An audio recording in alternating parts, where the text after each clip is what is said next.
In this video, we will tabulate the properties and characteristics of the subatomic particles. Remember that the subatomic particles are protons, neutrons, and electrons. The properties and characteristics that we will be examining are the charge, or the relative charge, the relative mass, and the location of each subatomic particle. Let's start with the charge. The charge of a proton is +1, while that of a neutron is 0, and that of an electron is -1.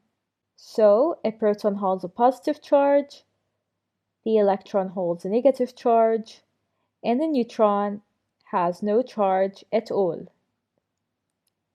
Let's examine the relative mass of each one. The relative mass of a proton is 1. That of a neutron is 1 as well.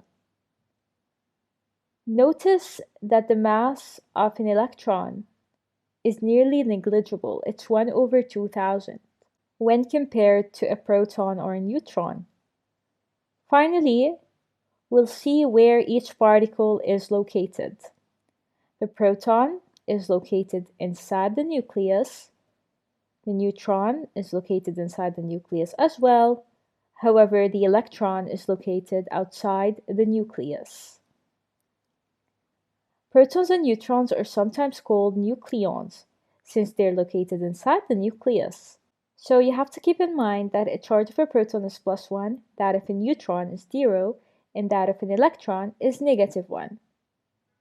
Protons and neutrons, which are called nucleons, are both located inside the nucleus, and they have a relative mass of 1, while the electron, which is located outside the nucleus, have a negligible mass, approximately 0.